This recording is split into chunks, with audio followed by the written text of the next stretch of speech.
In the Energy and Environment Committee of, what's today's date, Raphael? May 7th. May 7th, very good. We will go ahead and begin today. It's my understanding, many of you know that we are running our budget process right now, so it's my sense that Mr. Koretz and Mr. Blumenfield will not be available, and I think that Mr. Labange and Mr. Weezar may or may not be in. So for better or for worse, we're stuck with just us and Raphael. So with that, let's go ahead and take item number 1. Certainly. Item number 1 relates to motion Fuentes Krikorian relative to Department of Water and Power and CAO reporting on the status of its revenue collection efforts for the current fiscal year and projections for the remainder of the fiscal year. And this actually relates also to the DP billing matter, which folks have been meeting for on an ongoing basis. Very good. Raphael, I don't see any, Mr. Prieto, I don't see any cards on item number 1. Is that right? That is correct. Oh, we do have cards. Why don't we go ahead and take public comment first here? Oh, nothing on this one? I'm sorry. Okay. Okay, very good. All right. So hearing and seeing no public comments on item 1, we're going to go ahead and close public comment on that item. Welcome, Department of Water and Power. Thank you. Good afternoon, Randy Howard, LADWP. We're here to give you an update on our revenue collection activities, primarily associated with the billing activity. We'll jump right in. We also provided weekly, we're posting a dashboard related to all of our activities. We provided you a copy of that. We're not going to go over that in the overhead, but it does provide some of the details that we put out weekly for transparency, so all could go to the website and see how we're progressing related to the implementation of the billing system. So since the implementation of the collection actions, you can see that as of March and April, that we did bring in more revenue than we had expected for those 2 months. The power system in March was 103% of expected, April 102%, water 110 for March, and 103 for April. And that just demonstrates that we're no longer bleeding, but actually the revenue is starting to come in as we continue to work down some of the billing issues. So we bill for the 4 commodities, the other 2 being sewer and solid waste. And then also there's been questions related to the utility users tax. The year-to-date revenues of $266 million versus the expected $297 million leave a gap currently of $31 million.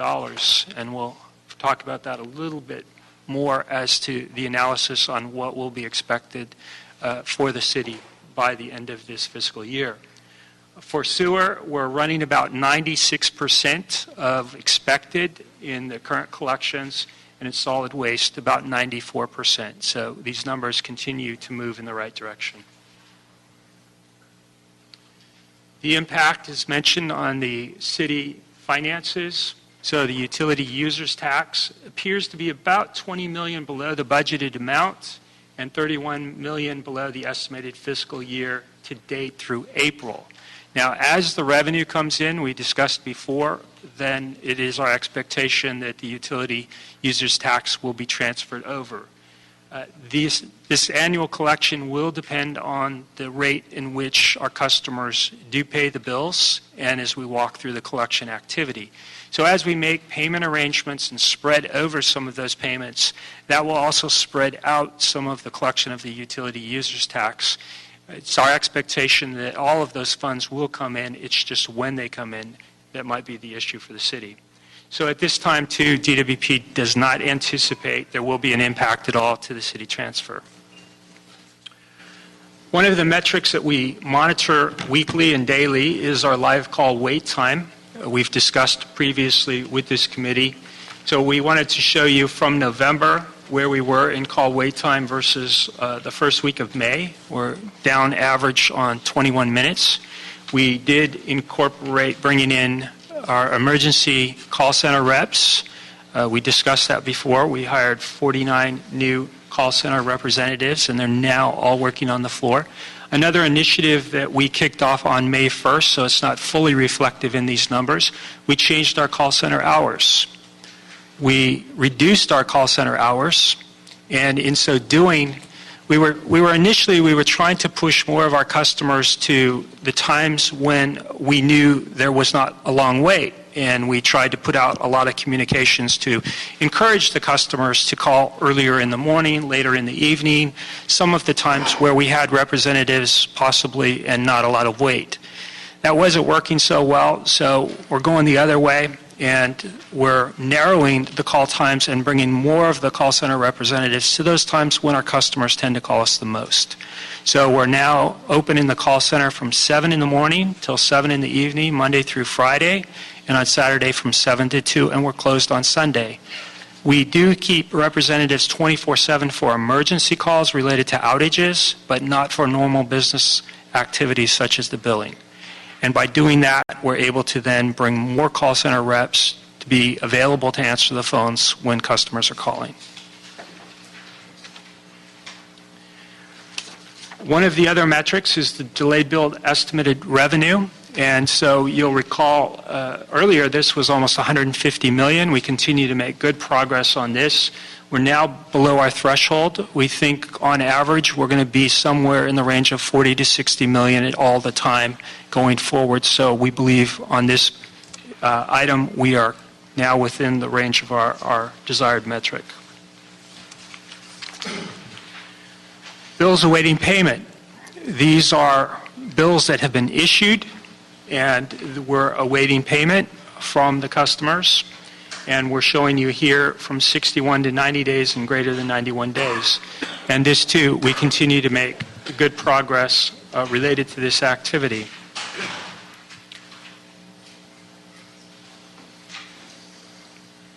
Percentage of estimated bills. One of our big issues was having to estimate a large number of bills. We brought on the emergency meter readers. We are now hiring the permanent meter readers. They are hitting the streets, helping us meet our targets of less than 5% for estimated bills. We'll always be somewhere around 5%, and those are related to access issues, animal issues in yards where we can't get access or gates are locked or we can't get directly to those meters. So we're always going to hover around that number. You're showing April closing out on average 7%, but as we're looking at the daily metrics, we're now under about 5% on this metric. And most all customers that we can get access to are getting actual meter reads and bills associated with actual meter reads. On that slide, just because I don't want to forget the point, so help me understand again what is sort of the expected percentage of estimated bills, sort of what, if everything were normal.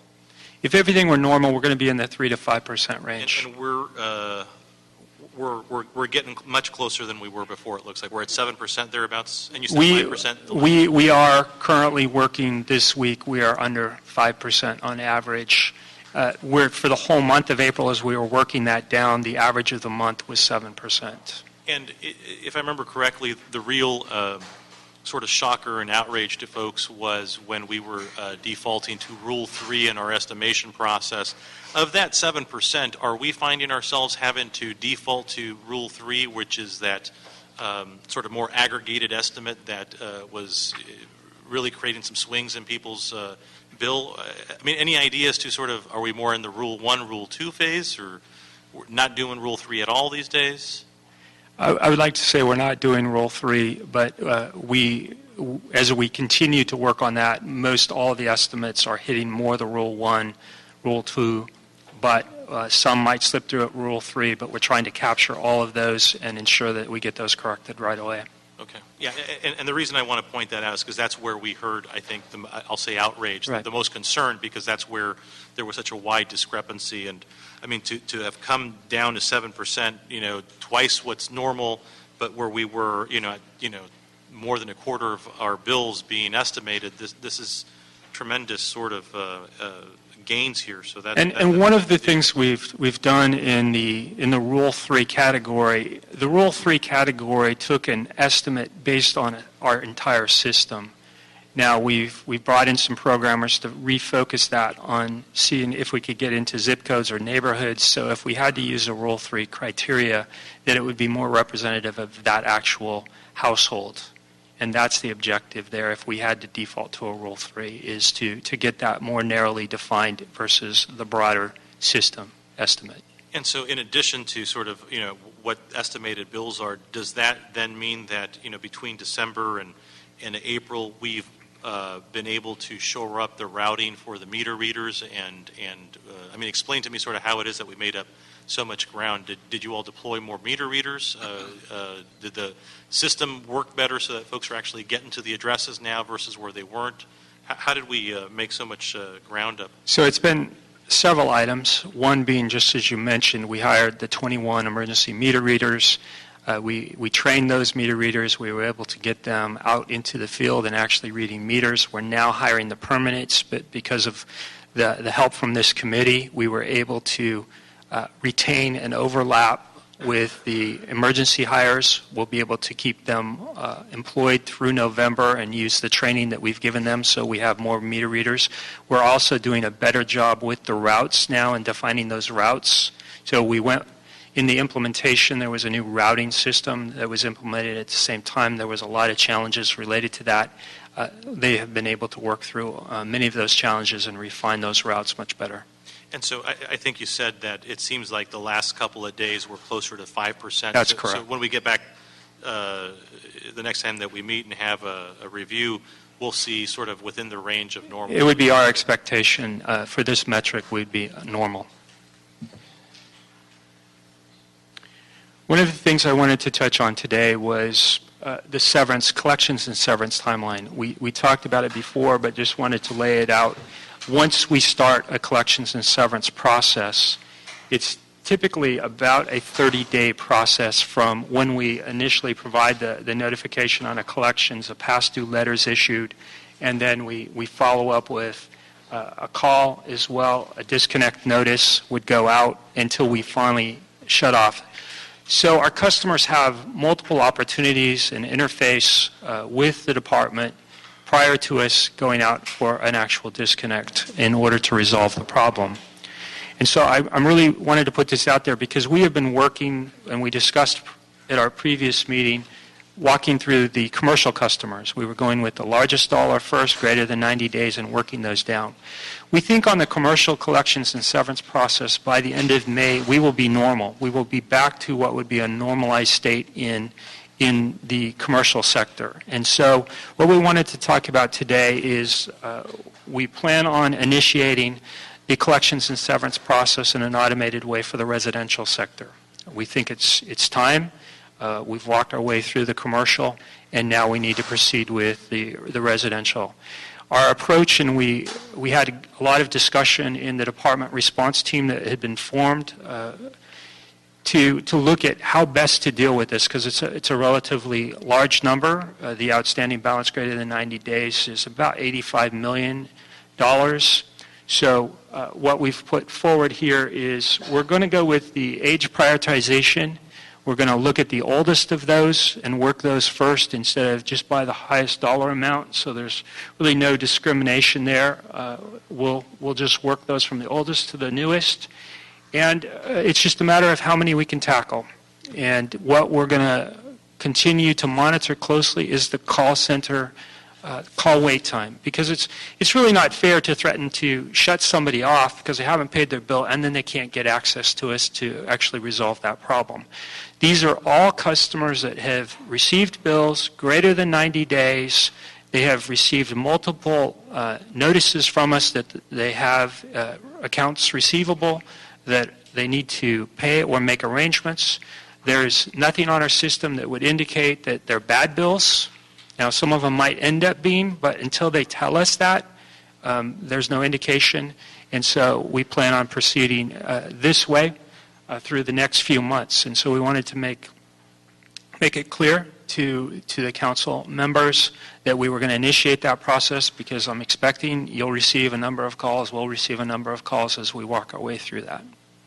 On that point, I know that when we sort of learned of the problem was in December thereabouts, and we sort of knew that it was sort of the second bump in the deployment of the program, and I think it was Mr. Englander who asked that on the residential side of things we didn't sort of do any disconnects, which I think is different from collections. Understanding that the call centers were overloaded and we had significant wait times, how do you going forward sort of batch the work so that you're looking at tranches? You're saying sort of the oldest bills first, how do you batch the work so that, I mean, we're still trying to get better than 16 minutes of wait time, right? And I think what we're going to indicate to you today is once we initiate this process, you can see right in the middle of under direct collections action, the call wait time increase. So as we look at, as we batch these and toggle them up and down, the call center time wait is expected to increase because many of these customers will be calling to make arrangements for payment. And so it would be our objective, we'd like to right now be at about 15 minutes on average, but it appears as we batch these out, we could be back up in the range of 25 to 30 minutes. So we're going to have to either slow down the program or increase it based on what we see in our call wait times. Right. But just so that I'm clear, so these are all customers who have received bills, who have not paid them for 90 days, who need to pay their bill, but you and your representatives will work with them to make arrangements, but they have to communicate with us that they have some inability to pay, and we will be communicating with them that they need to pay. That is correct. Okay, very good. Thank you. So at this point, I would like to turn it over to Phil, and Phil will go over some of the financials, which were also some of the questions related to our capital spending activities. Good afternoon. Phil Leiber, Chief Financial Officer of the Department. Wanted to spend just a few minutes on the issue of the impact on DWP's finances of these undercollections. You'll recall when we first presented on this issue, we indicated that the revenue undercollection has not put the Department into financial difficulties. If it continued unabated for a long period of time, there would be that potential, but certainly year to date, we have been able to manage this very effectively through the existence of our substantial cash reserves, and also because we have been underspending, particularly on the capital side as well. And that's what this data shows. It shows that for the water system and the power system, the very bottom line, that our net underspend on water year to date has been about $146 million, and on power year to date it's been about $430 million. So this underspending has been far in excess of the revenue undercollection. So from a cash standpoint, we have weathered this storm very well.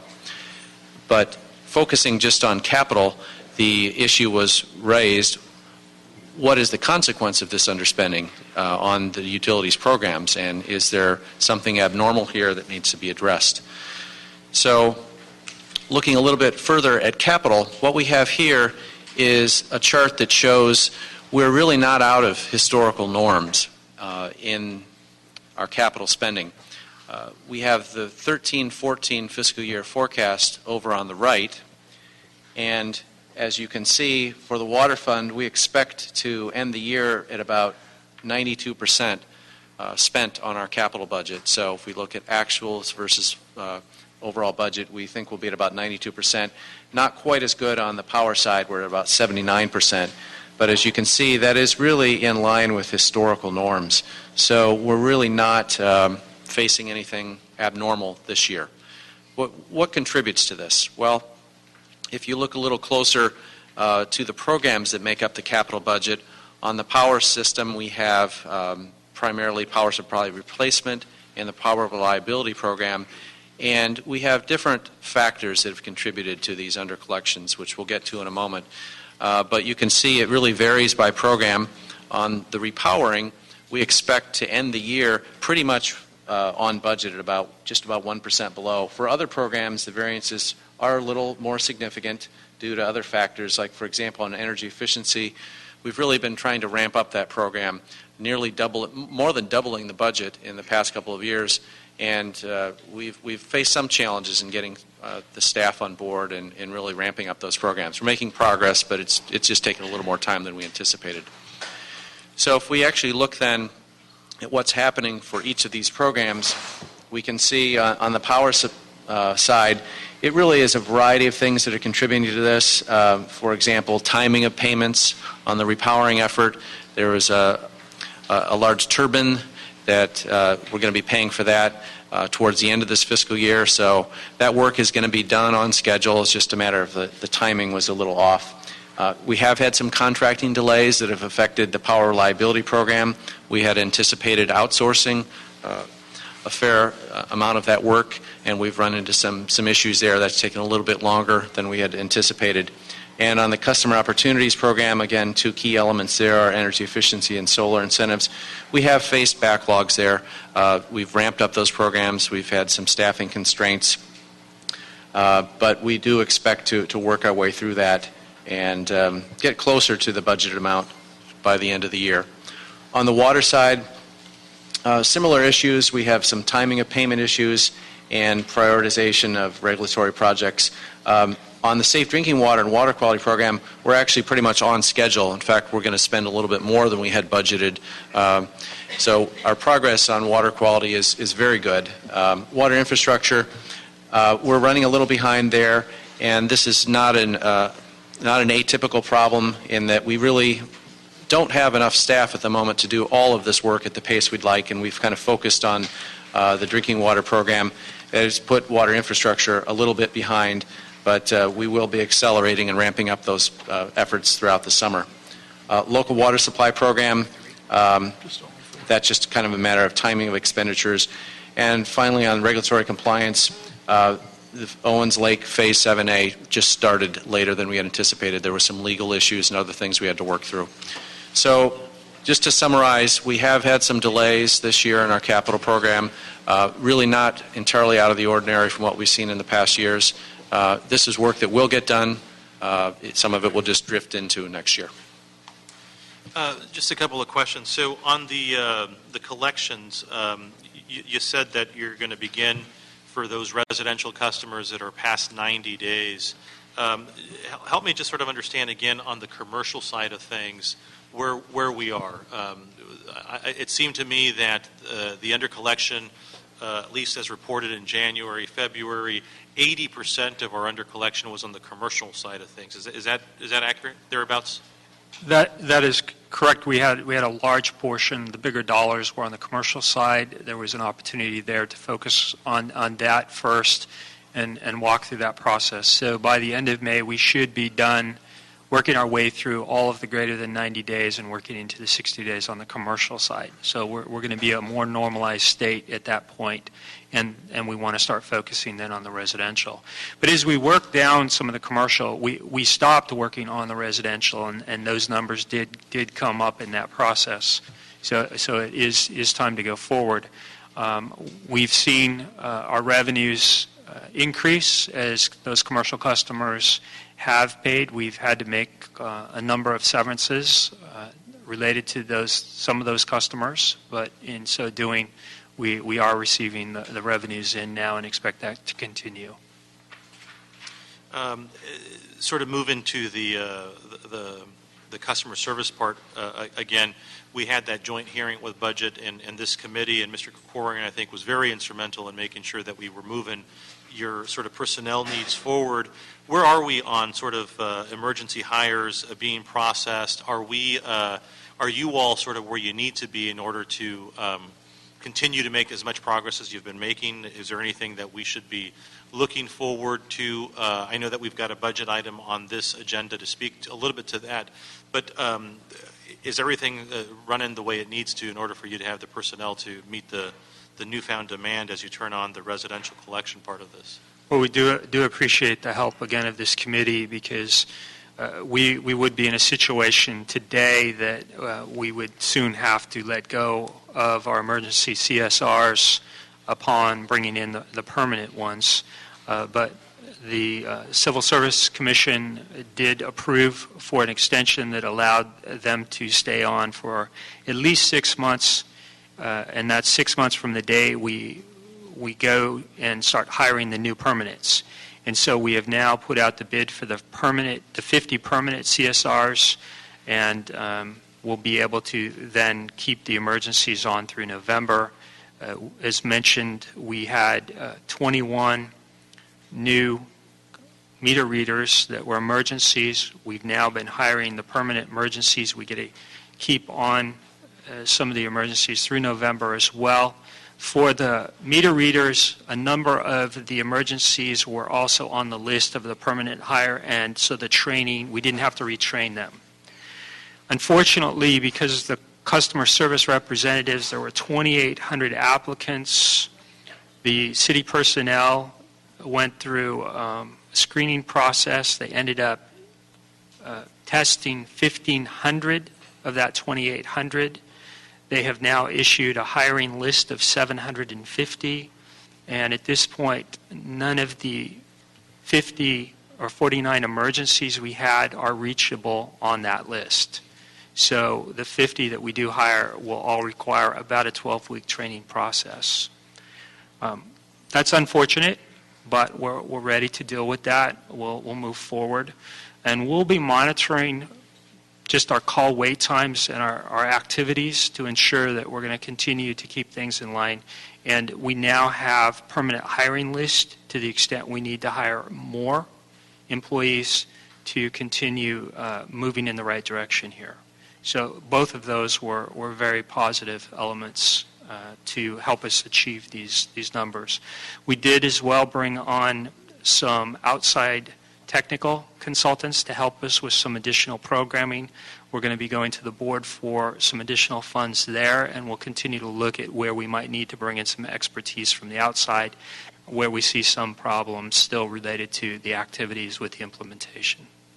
You know, I'd like to have the ratepayer come on up as well to talk a little bit about their observations. But as Dr. Pickle comes up, talk to me a little bit about the system. I know it was a combination or a confluence of sort of things that brought us to this challenge that we had with the rollout. But from a systems perspective, is the system stable? Is it performing the way that we want it, need it to?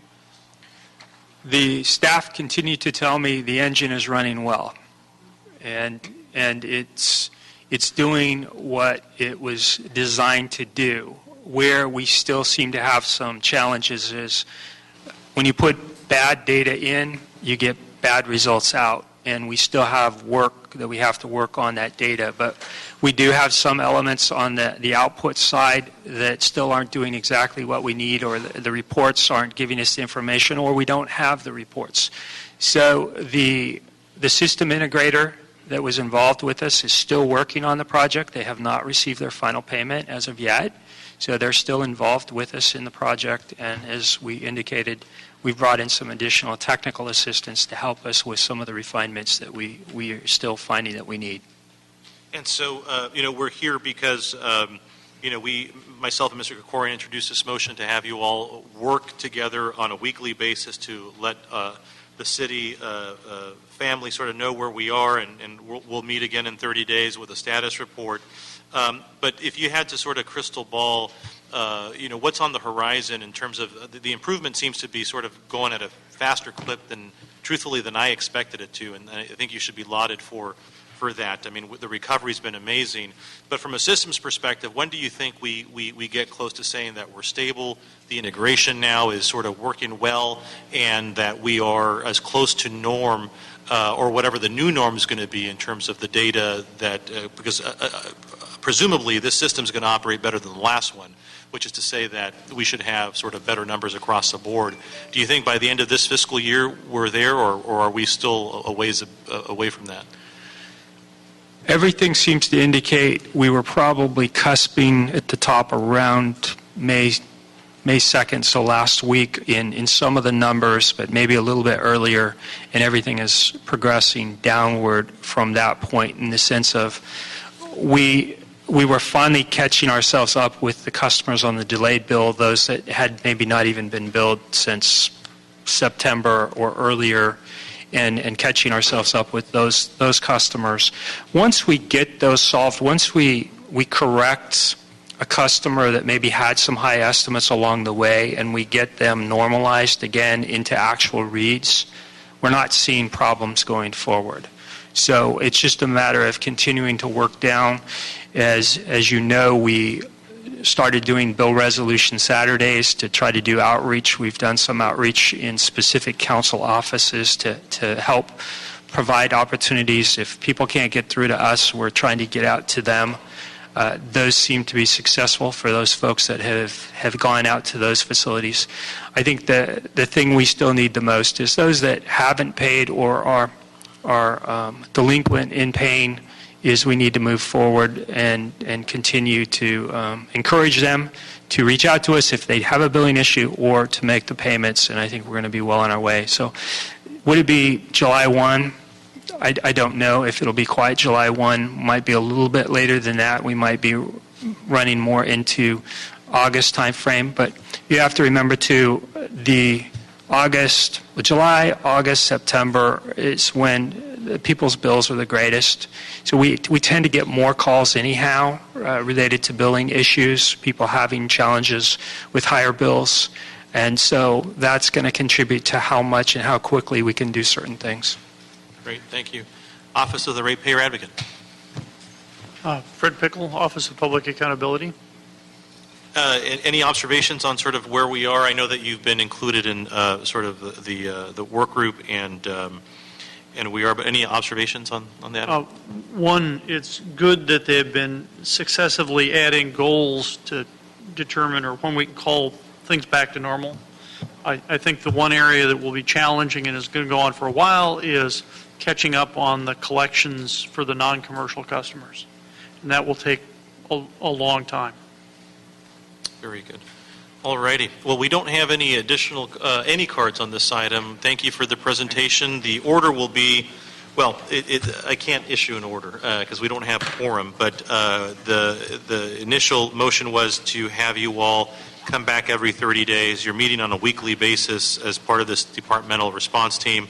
Thank you for the good work that you're doing. I mean, we're getting caught up, and you're doing that faster than I expected, and there's still some obvious challenges, but you should be commended for the recovery, and I appreciate it, Randy, especially since you came on, you inherited this, so thank you.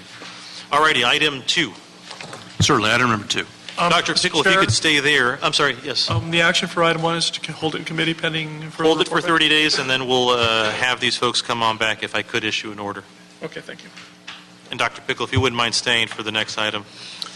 Item number 2 relates to DWP report relative to its preliminary budget for fiscal year 2014-15 pursuant to Charter Amendment J. Very good.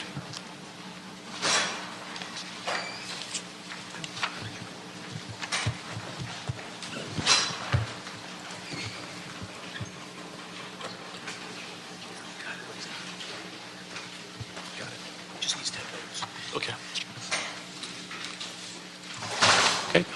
Phil Leiber, Chief Financial Officer for DWP. We're going to walk through about 20 slides on our budget. I do want to note that we are going to be talking about our final budget. We are a little ahead of the process. Yesterday we presented to our board a draft of the final budget. It's not yet scheduled for their adoption until May 20th, but given that we had already made that presentation, we thought it was timely to begin talking about what's in the final budget. Sure, and hopefully this, well, there's no objection from the committee. Hopefully this is okay.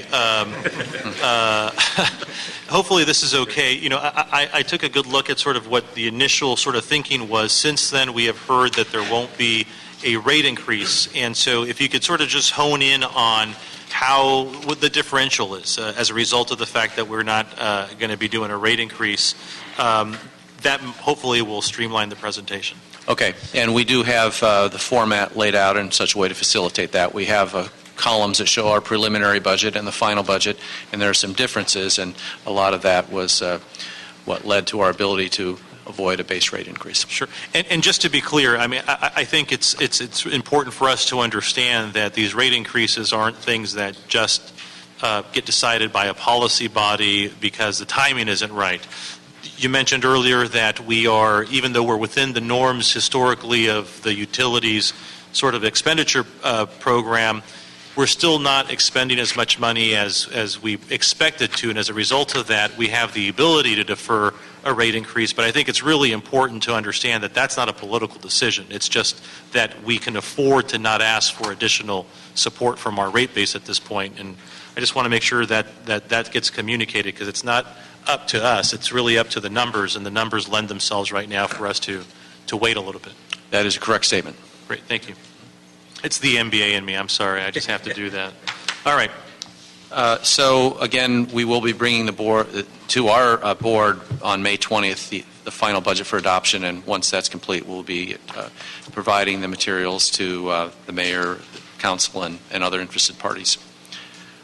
We're going to start with the Power Fund, and I'm just going to give an overview of some of the things that have happened, and then I'm going to turn it over to Mr. Howard to talk about the key programs in the power system and what some of these changes are. So what this shows is an overview of the power system's budget. We have revenues as the top item, and we have our expenditures below that. I'm not going to go through this in a lot of detail, but this is a condensed version of how our rates are set. We basically set our rates and revenue to cover our costs, so this is a summary version of our various costs. What I would talk about is operating expense. That's the third line item down. You do see that that's maintained pretty steady over the past 3 years, and that is given our cost control efforts. Now, one of the things that's contributed to a little pressure there is we have an increase in our fuel and purchase power budget. That shows an overall increase from the preliminary to the proposed final budget of $28 million. That offsets a lot of the cost cutting that we did that will allow us to avoid a base rate increase, but that's so there's a couple of things happening in that line item. If you go down a couple line items to total debt service, you'll see a reduction there from the preliminary budget to the final proposed budget from $467 to $436 million, and that was made possible by some substantial reductions in the capital budget, which you'll see down a couple line items further on borrowing for CapEx. We had planned to borrow about $1.2 billion next year. That's been reduced to about $680 million. We're borrowing less. The debt service on that debt is commensurately reduced as well. Is it that it's reduced, or are you paying down more debt service because we've got some money to do that this year? It's not paying down debt service. What's happened is we've achieved less capital spending this year, so we're ending the year with more money in the bank, so to speak. Got it. So, but nonetheless, capital investments, we had planned to spend about $1.7 billion. That's been cut back to about $1.5 billion, and that's largely due to timing of capital projects. We just had to take a more realistic view of things and recognized we weren't going to get $1.7 billion of work done next year. The bottom half of this slide just talks about our cash position. One of the things we are planning to do is increase our cash reserves. The rating agencies look at this among other metrics in order to assign credit ratings. It's very important to DWP to maintain a strong credit rating given the amount of borrowing that we're going to be needing to do over the next several years. So that was one of the changes that puts us where we should be in terms of the metrics that are defined by the rating agencies. So we can do that. It doesn't have really much in the way of a rate impact, so it's just a prudent financial measure that we're planning to take. I'm going to turn it over to Mr. Howard now, who's going to talk about the 3 programs that make up the power system budget. So Randy Howard again. This time I get to do the power system hat. Many of these programs we just talked about in the previous presentation, so I won't go into much detail, but when we took the preliminary budget and we've refined it a little bit more, looked at the detail of these capital programs, we have better information now on some of the procurement activities and the cost of those procurement activities. We were able to reduce some of the capital dollars required going forward, looking at a zero rate budget. And so that's where you see a number of the reductions related to that activity. Our O&M expenses are related to our renewable facilities, not much change there going forward. We did see some substantial reduction in our fuel and purchase power budget related to our renewable energy, our PPAs. And some of that is just we're coming in with better pricing. Our team that's negotiating the deals and the types of transactions, our approach to those transactions, we continue to come in with better pricing on some of those than what we might have expected otherwise. The other thing that we've looked at is we had planned on our Beacon project, about 50 megawatts of that project we were going to build out ourselves. We were going to do 200 megawatts of that in a power purchase agreement bundled with the feed-in tariff program. Now we've released all 250 of that to power purchase agreements because the tax incentives that were available and the ability to get some really lower pricing versus our ability to get those projects built. So we changed kind of our approach on that particular renewable project. So understanding that the approach is different now, does that now mean, so you've essentially went all PPA as opposed to including any feed-in tariff in that scheme, is that right? So was this part of, was the FIT 100 out there as well? So FIT 100 is one program. We had a FIT 50 that was a bundled program with the beacon, and it was bundled with 200 megawatts of the beacon. We had another 50 of the beacon that we were going to initially build ourselves. That 50 now was issued in an RFP and will be done by a private developer that will bring the tax benefits with that 50 as well. Okay.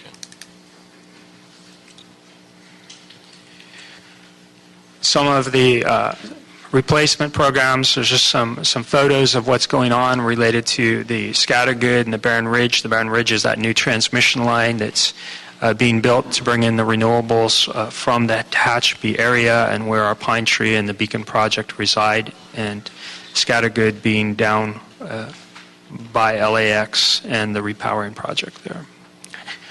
Some of the reliability program, this is where you're seeing some of the largest reduction in our capital budget. Some of this is related to issuing of contracts and our inability to get those contracts out to do some of this work. And some of this is because these projects are not mandated by either regulation, typically, or legislation. And so we're focusing the capital dollars we have to ensure that we meet compliance on all of our regulatory programs first. But some of our reliability objectives and goals are being hurt in the process. And you can see a little reduction in some of the O&M related to these activities, but not a lot. And we continue to put money in our apprenticeship and journeyman training programs. We see the continued need as we look at our aging workforce and the desire to bring in and train more employees to help meet that objective. So on this, I just recall, and I don't know if Dr. Pickle, you want to weigh in here, but this is also the pole replacement and all of the stuff that I think that we've been concerned about already being behind schedule. That's correct. And so when I see the sort of the reduction, it's fairly significant. What does that mean sort of for how we're batching the work? Are we help me understand, are we keeping up with what we're supposed to have been mandated to sort of do in this capital expenditure program? Is sort of the decrease here, understanding it's more of a realistic view based on the fact that we're not going to be, I mean, why is it that we're going backwards here? It feels like we're not sort of making any ground on a program that already is sort of behind schedule. Well, I'll start off with... Is that fair? I mean, that's sort of what it looks like to me. Yeah. When you have a zero rate increase, we start off first with what dollars do we have available to do the work. And so that's kind of the premise we initiate with, and then what we can achieve from that point. Historically, we were working off of just an aged equipment replacement cycle. So the pole's 65 years or older, it's too old, we need to replace it. In doing some of those replacements, we determined that wasn't necessarily the best criteria. We determined that we were pulling out poles that were perfectly good. They might have had another 10, 15 years actual life expectancy in those poles. And then we were finding other poles in other areas that maybe were 45 years, 48 years, and they're failing. And so we started determining some of those became issues where we bought through batches, through procurement, for a 3-year period, maybe we bought some poles from a particular vendor and location, and they're all failing. So those, we determined we needed to prioritize ahead of the aged poles necessarily. So we came up with a different methodology under which we would prioritize all of our reliability issues. And what it came back with is maybe poles in themselves aren't the priority, but we had other types of infrastructure that were more susceptible to failure, and it would be better use of the dollars.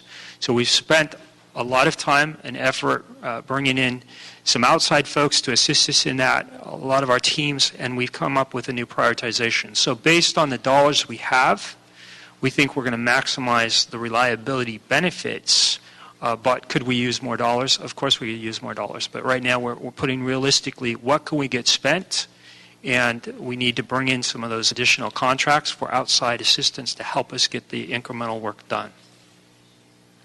Dr. Pickle, did you want to weigh in here? Because I know that we've talked a little bit about this. Yes.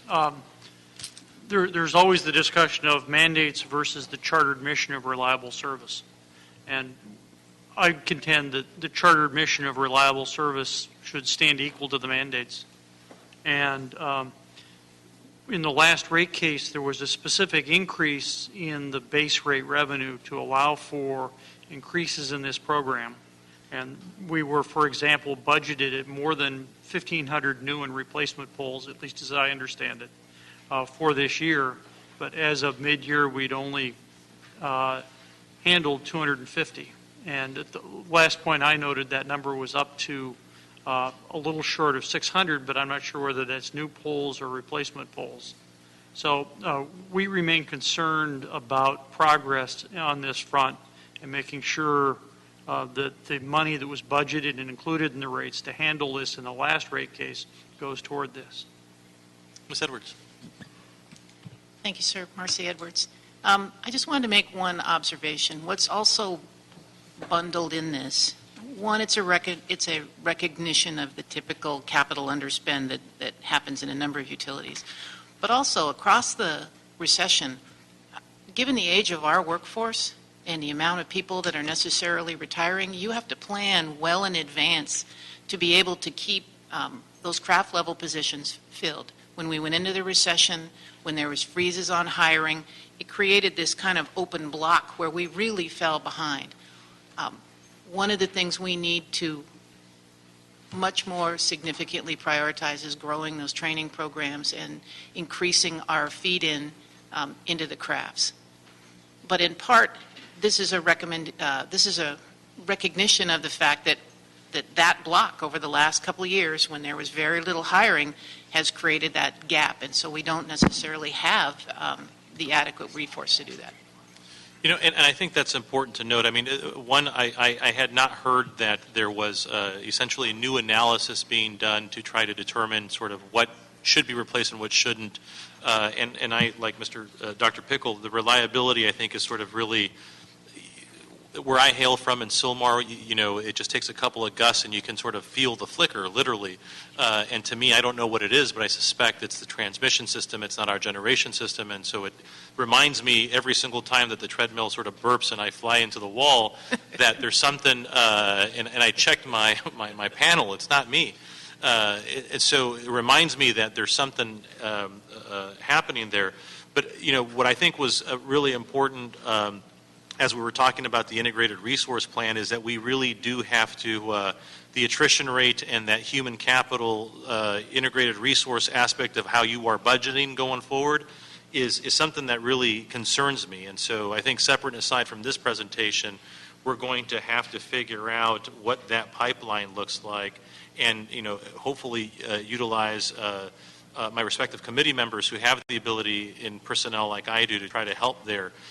But I'm still very sort of curious about how all of this is planning out, because when I first got here, I read that we're behind, and I'm seeing that we're spending less money in this area, and I'm still flying into that wall in the garage as I'm trying to do my 3 miles every other day.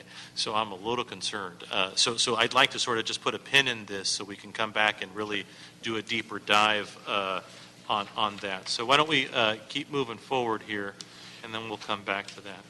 Great. So as we just mentioned, and as our general manager mentioned, we continue to focus dollars and effort on our apprenticeship training programs into a number of critical classes, and we continue to bring opportunities to the workforce in the community. To our customer opportunity programs, and those are the energy efficiency and SB1 dollars, I think as mentioned earlier as well. we're going to see some reductions in the next year's budget, and that's just really the ramp-up rate. And many of these programs might be fully ramped as we get into the next fiscal year. But typically, we have a delay cycle in the payment. So on the energy efficiency, we might ramp it up. They're going to get these measures installed, but once they process and seek the reimbursement on the incentive, then that might put them into the following fiscal year. So we see some reduction here for that program. We see some similar effects that happen in our solar program, and that's what we continue to see more solar. We did reduce the incentives, but some of that comes out in when we believe it's going to be paid out. In the purchase power, fuel, feed, and tariff line item there, Sure. is that $10.5 million what's anticipated for a 75 megawatt program this year's worth, or is that a 150 megawatt program this year's worth? So that's what's anticipated to pay out for the systems that actually get installed and become operational next fiscal year. But is this so- under sort of the It's under the entire program, but as you recall, there's 40 megawatts still that under the 100 megawatt program we have yet to issue.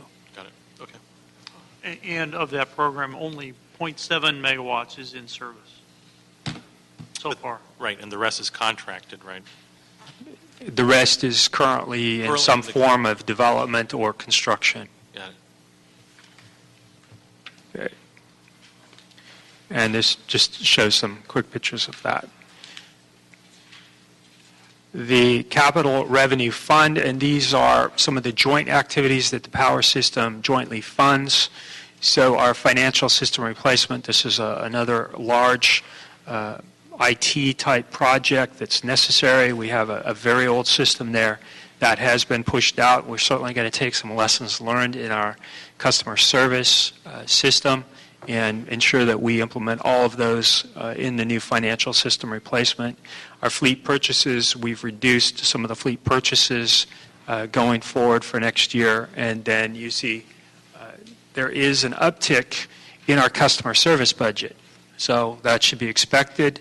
Both the water system and the power system are going to contribute more dollars and fund more than was their initial or preliminary budget to ensure that we continue down this implementation activity and get it right with our customers. Now I'll turn it back to Mr. Lieber. Thank you, Randy. Just a brief overview of the water system. Here's a similar chart that shows our revenues and expenditures. If you start looking at the retail revenue line item and you start all the way over at the left, you notice that there has been an increase. That's largely a temporary increase because we're having to spend more on purchased water. We have a pass-through rate that recovers that, but this is the third year of the drought, and we do expect to continue to have to rely largely on imported water levels above what we have historically seen as a result. Operating expense is 2 line items lower. And again, if you start at 1213, that's increased largely because of the higher level of purchased water that we've had to procure. If you look down at debt service, you see that that is gradually trending up over time, and that is driven by the increases in our capital spending program, which is the next line item down. If you look at 1213, we spent $483 million. We're proposing to ramp that up to $722 million next year. Overall, if you look at the past 5 years versus the 5 years ahead, we're more than doubling our capital spending on the water side. So we have a lot of investments to make, regulatory mandates, improving the aging infrastructure. So this will be a costly endeavor. If you look at borrowing for CapEx, that has been relatively stable over the past several years because we are ending this fiscal year with a little more money on hand. We were able to make an adjustment downward in our final budget to $368 million. But it's still a lot of external borrowing that we have to do. And just like on the power side, we are planning to improve some of our financial metrics to ensure that we are able to continue to borrow at attractive rates. And with that, I'll turn it over to Mr. Adams to talk about 4 key programs on the water side. Thank you. Marty Adams, Deputy Senior Assistant General Manager for the Water System. Just real quickly on this slide that Phil showed, if you look at the capital investments, that's really key for us, is that last year about $483 million. If you go back in history, you'll see that about $400 million is the normal amount. And so this ramp up, what you're seeing in this current year, we're spending over $700 million, and then about that or more in the coming years. This is the major projects coming to fruition in the water system. So this year we're seeing some of the water quality projects coming into play, being completed in construction. We're seeing some increased efforts at Owens Lake, and then we're seeing in the future years, we're seeing things like the groundwater project to clean up the groundwater basin. We're also seeing increases in recycled water projects. So that's what the ramp up that you're seeing on those slides. What's the expectation on sort of the expenditure side? I mean, when does the slope of that sort of expenditure sort of level off a little bit? I mean, are we talking 5-10 years from now? It goes down, about 6 or 8 years out, Phil. I think it starts to drop back down to the 600 range and then tail off. You have a lot of, it's really kind of goes from water quality projects into what become water supply projects. And so there's a lot of investment there for a hump, and it does come back down, but it doesn't come back down to $400 million in the next 10 years that I remember. No, but we're sort of at the most intensive part of the program. Yes, we are. Right? Yeah. And so what you're seeing is all the efforts, all the planning, all the community outreach, all the projects that have been developed and designed. You don't spend any money until you get to construction. And so what we're seeing is these things launching. They're in construction now. They're coming into construction. So this is where all the big dollars are hitting, where the projects are actually coming into play. And so we'll see that over most of the next decade as projects are built and put into service to achieve all the goals that we've been working toward. So this next slide, we have 4 areas in the Water Revenue Fund. The first is Safe Drinking Water Program. This is the compliance projects. It's principally the projects that are helping meet the long-term 2 enhanced surface water treatment rule, which is the rule that affects our remaining open reservoirs, and the stage 2 disinfection byproducts rule, and that's the rule that affects our conversion from chlorine to chloramines. And I would tell you that as of last Monday, we finished converting virtually all of the distribution system to chloramines. We've had a successful conversion. We've had no problems 3 days into this so far, but at this point we have brought these projects that we've been building for the last few years, including this year, online, and they're helping us meet those new drinking water standards. The big projects in this area, Headworks Reservoir, which replaces Silver Lake Reservoir, the LA UV plant, the LA filter plant, the UV plant, there's a picture on the next page coming up about that. That just got its permit Friday afternoon, and it's been running. It was placed into full service as part of the treatment system this past Monday. So that was a great effort, great success. Things like shade balls on Los Angeles Reservoir. If you drive on the 5 freeway, you notice the reservoir starts going from blue to black, and that's 80 million shade balls on there as part of our compliance strategy. Those projects, the UV plants and the new UV plant to be built, and the shade balls are all part of savings of about $250 to $300 million by choosing those projects over other options for the treatment. And then I mentioned the chloramines again as well.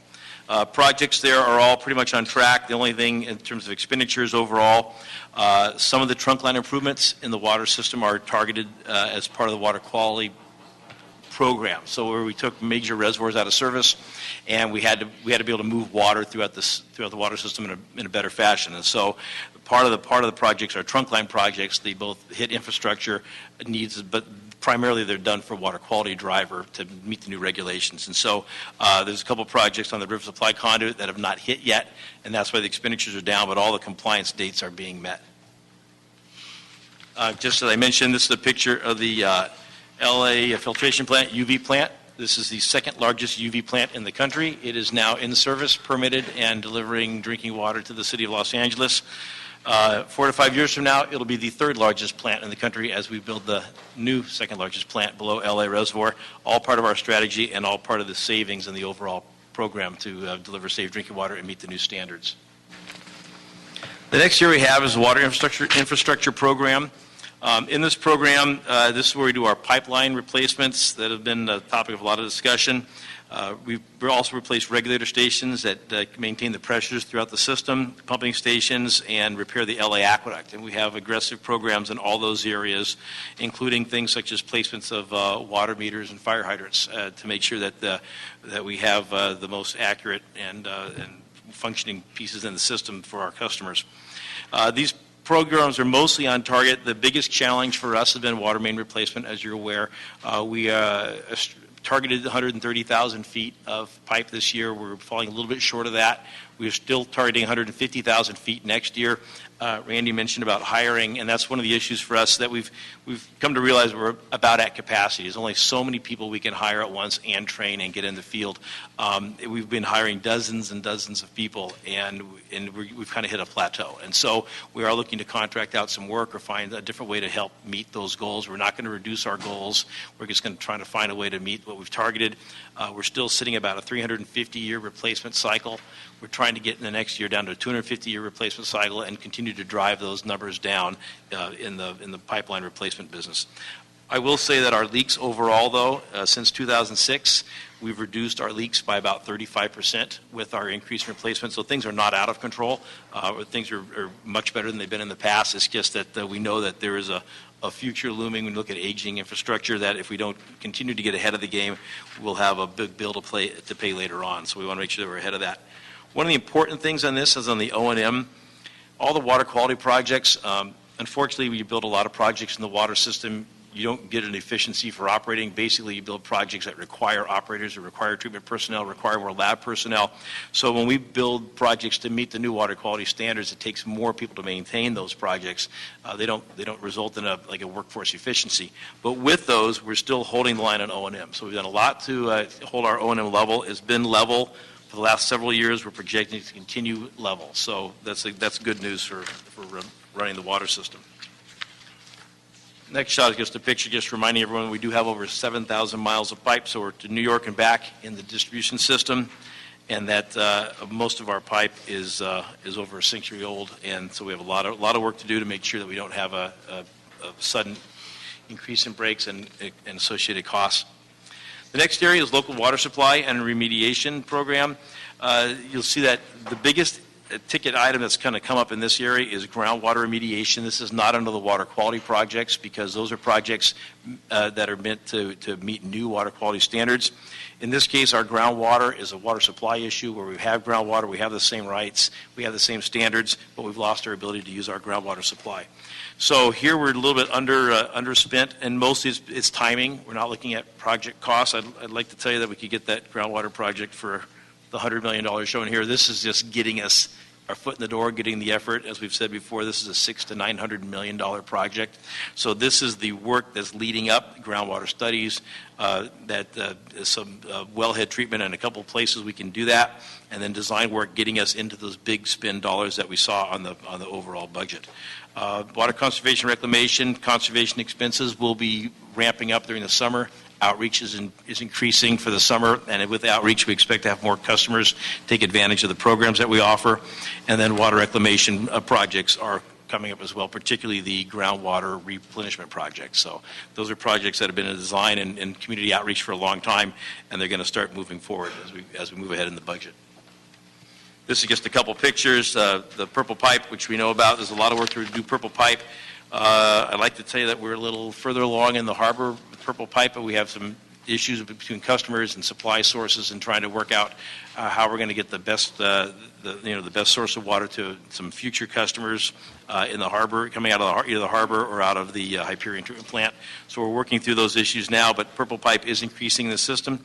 And then also on the right picture, that's a picture of Tujunga Spreading Grounds, and that's an area that later this summer we'll be breaking ground with LA County to increase the capacity there, basically double the amount of water that we can spread and capture the most rainwater possible. The last area is another kind of regulatory compliance in the Owens Valley. This has to do with our dust control obligations. This project actually, everything is on target as far as expenditures go, but the timing has shifted some. We've had some cultural resource and other legal issues there. So we've had a slide in the timing. The project is on target as for the contractor meeting. It was a fixed price bid, so we will deliver the project for that price. But with just a little bit of timing, so you see some timing differences showing up in the budget. And then as far as the other obligations for O&M, the aqueduct operates at a very flat level as well. Unless you have any questions about water, I'll give it back to Phil. Okay. Thank you. Just one last thing we'd like to emphasize, the importance of all the people that DWP employs to get this work done. So we say a few words about staffing here. Currently we have just short of 8,900 people employed at DWP. The budget does provide for a modest increase in the number of staff next year of about 2.4%, and those staff would be prioritized for customer service, key programs in water and power, and some critical support areas such as supply chain, financial services, and human resources. This does reflect a substantial reduction in the amount of funded staffing from the current year.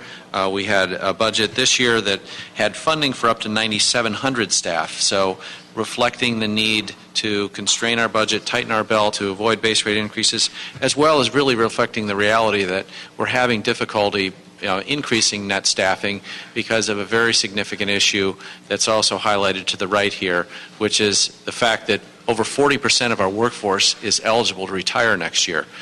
So we've had difficulty bringing in new employees at a pace greater than the retirements that we're seeing. So it really is a constraint that we're facing towards getting all of the work that we need to done. Overall, the budget provides about $1.7 billion of funding for labor, overtime, and benefits. In terms of the proportion of labor in our overall revenue requirement, the amount that our customers spend, it's about 25% of the power system budget and 20 to 22% of the water system budget. So that is as much as we'd like to say about staffing, and with that we would just open it up for any questions that you may have about the overall budget. Dr. Pickle. Several comments. One, while we're on this slide, I want to compliment the DWP in terms of working together with us. One of the enhancements that we worked on was laying out the total labor budget for all components capitalized and O&M together in one place. I think even as we go forward to rate cases, it's good to understand how the joint system affects the total cost in the power fund and the water fund. And this chart helps do that. Second thing I'd like to point out is there is revenue growth in this budget, 7.9% in power and 10.1% in water. And that's occurring because of several factors, weather, the economy, and also while the base rates are not changing, there are adjusters for energy cost and for purchased water and other components that do affect the total rate, and those are continuing to adjust quarterly and semi-annually through this period. Those can go down as well as up, but in this drought period, certainly on the water side, we haven't seen them come down yet. Now, this also demonstrates the difficult balancing act that management has had in getting this to achieve a 0% base rate change. They need to be complimented for that, but to help us understand things better going forward, benchmarking will help us understand the reasonableness of some components of this budget in the future, and the department is working on that. Other component of this was really hard doing this for a one-year budget. For a rate case, we're trying to forecast out 2 to 4 years. That's even harder. And then one component, if we're discussing the impact of this in future rate cases, financial metrics set the level of cash that's required going forward, and other components. So the changes in financial metrics are important for future rate cases. And those are, we're reading tea leaves in terms of what's required by the financial entities. Of course, the rating agencies would prefer we have belt, suspenders, elastic, and maybe glue. So at some point, it's a balancing act of when they are challenged on some of these things. And that finishes my comments. Very good. You mentioned the benchmarking, and you mentioned it as you were talking about rates. Are you suggesting that we benchmark the actual rate structure, or are you talking about other metrics in the enterprise? Cost metrics. Okay. It will offer some insight in some components of the various programs. The easiest one to note is the Power System Reliability Program, or pole replacement program, and seeing what others are doing in that area. All right, very good. Very good. Thank you for the presentation. What we're going to do is note and file the report in as much as this matter is submitted for informational purposes only. Thank you so much for the presentation.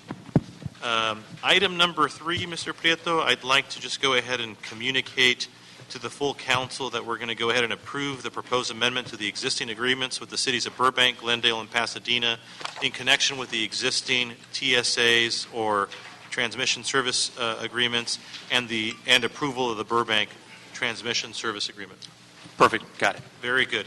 Item number 4. Item number 4 relates to motion Fuentes Englander relative to review of the Solar Rights Act and recommend adjustments to grant the city more discretion to review solar projects and to request the department to provide an overview relative to the status of the Lakeview Terrace solar project.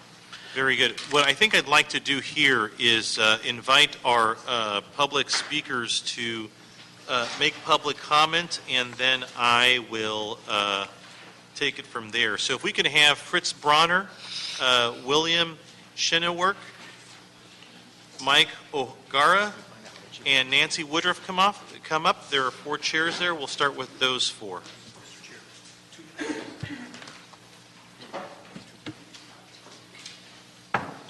Very good. Whoever is ready to begin.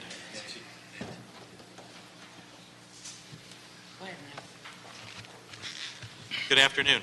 Good afternoon. Thank you for your patience. As you can see, this is a very interesting, important, I think, committee in particular as we're talking about the Department of Water and Power, and I know that you all are here to talk about a lot of things. So whoever would like to begin. My name is Mike O'Gara. I'm a member of the Sun Valley Area Neighborhood Council, but I'm speaking here as an individual. We haven't had time to agendize this.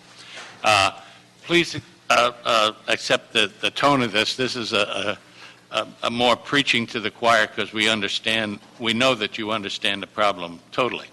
But this is an extension of our talk with Department of Water and Power yesterday.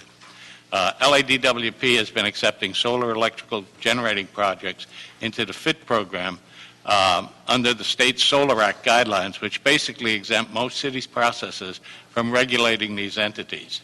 That includes the planning department, where a project would normally be evaluated as to needs for an environmental study and zoning change. As a result, these project locations are not being identified to the public. They're being done by right, or they haven't really started yet, but they will be done as by right. We have this project here in Lakeview Terrace where they're going to put 3,500 panel generating plant on an open land among residences due to its location within a specific plan. This is residences and its equine property. The public was informed. They generated an appeal which was backed by Councilman Felipe Fuentes. This appeal was upheld by a unanimous vote of the North Valley Planning Commission, in part due to Councilman Fuentes asserting that after investigation of the law, this land-based business is actually an electrical power generating plant. And as such, it falls under different rules than the solar rights protected on-site use solar projects that are on rooftops and patio roofs and existing parking lots, which are the focus of the Solar Rights Act.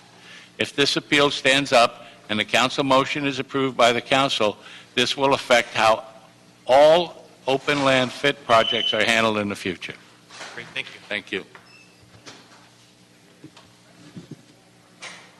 Are we on a time frame here? 2 minutes. Oh my God.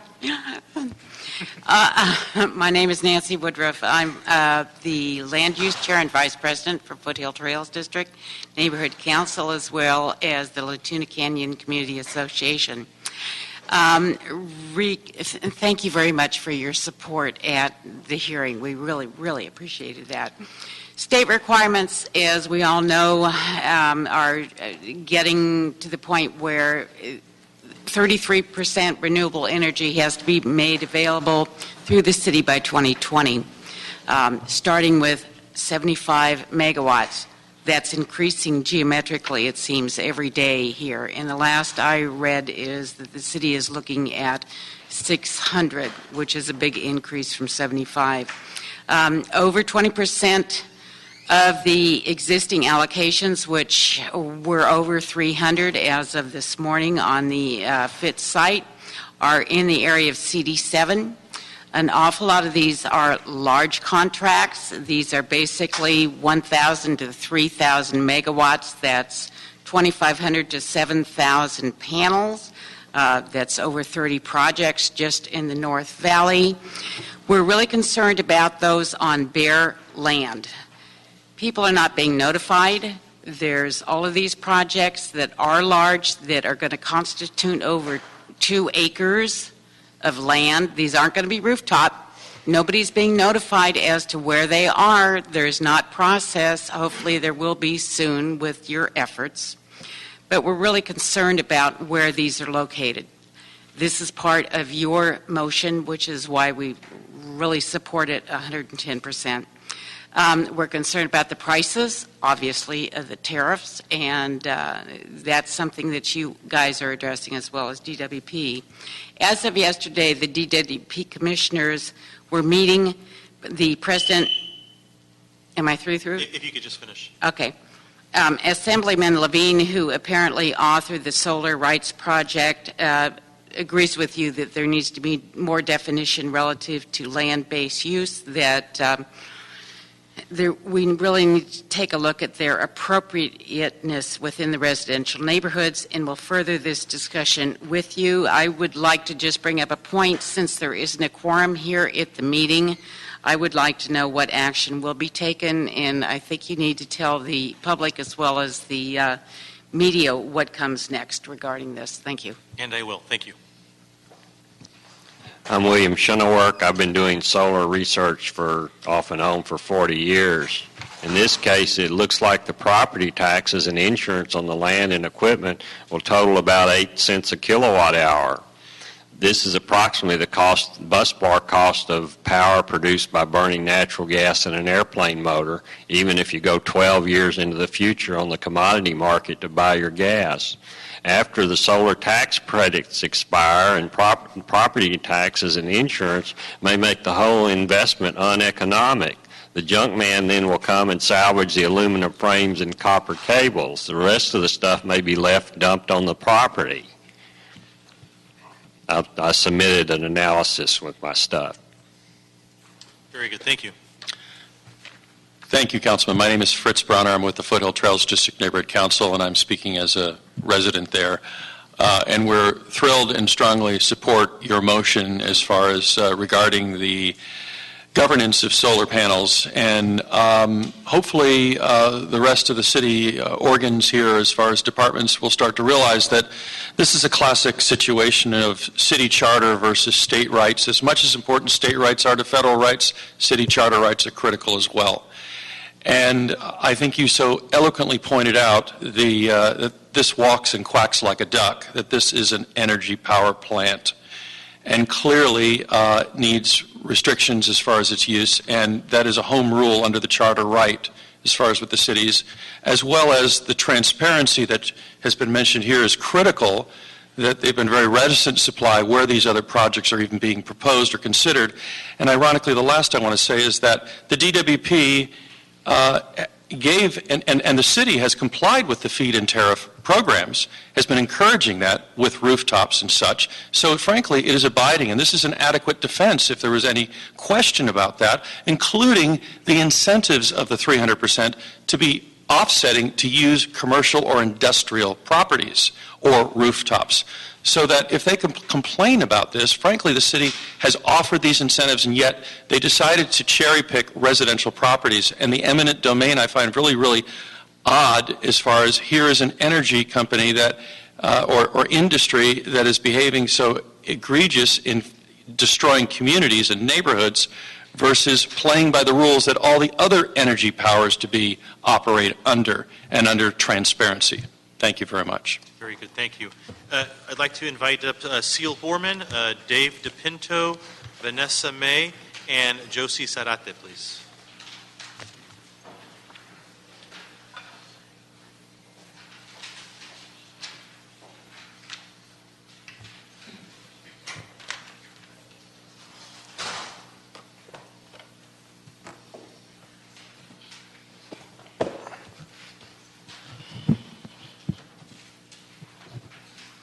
Mr. DePinto.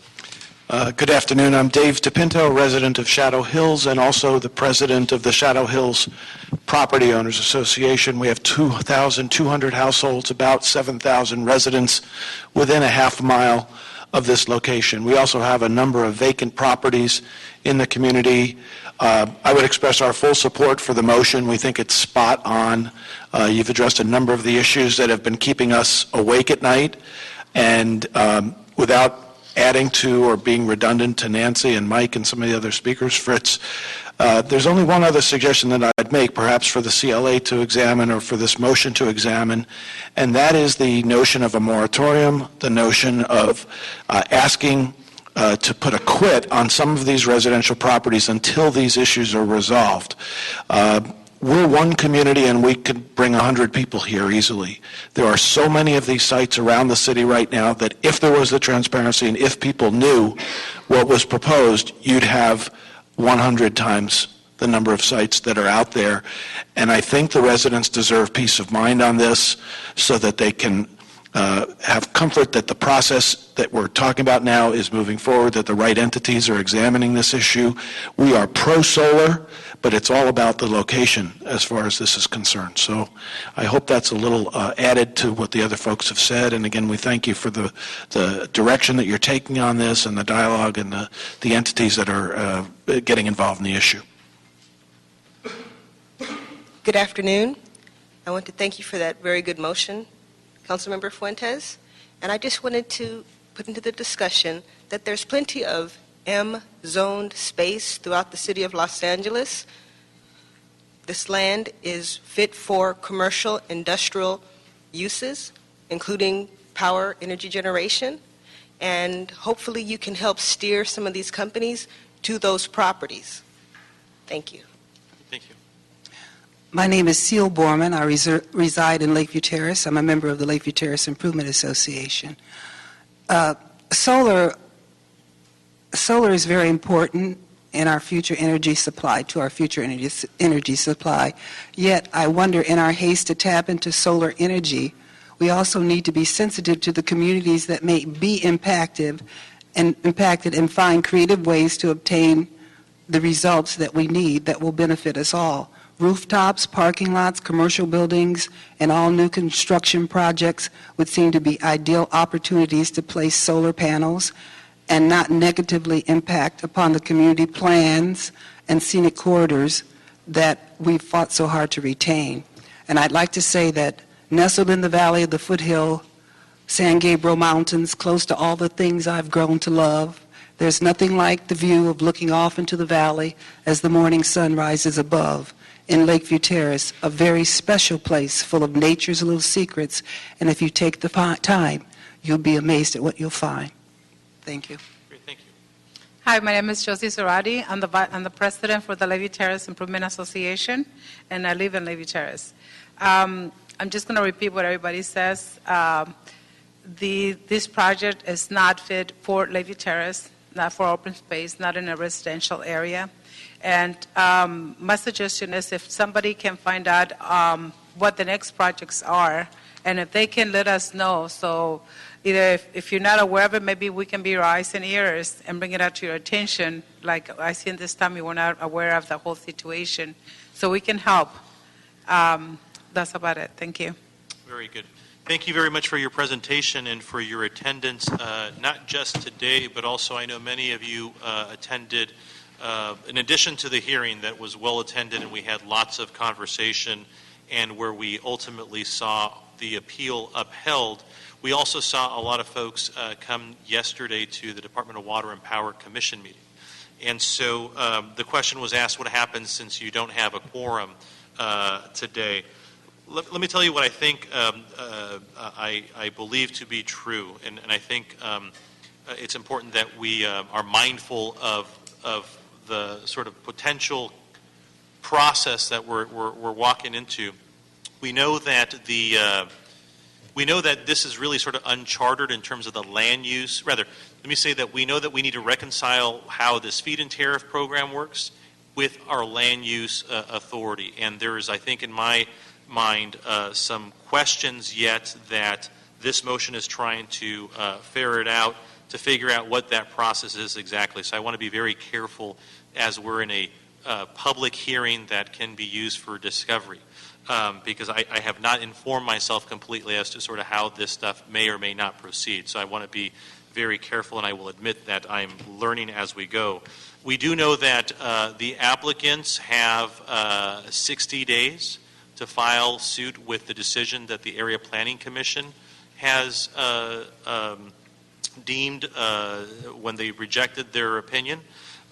So what I would like to do is hold this item in committee for 30 days and continue to work with the chief legislative analyst in conjunction with all of the city departments that are potentially affected by this process or have a hand in the process to review what the Solar Rights Act does and contrast that with what we have to do under Assembly Bill 2473 and the Feed and Tariff program.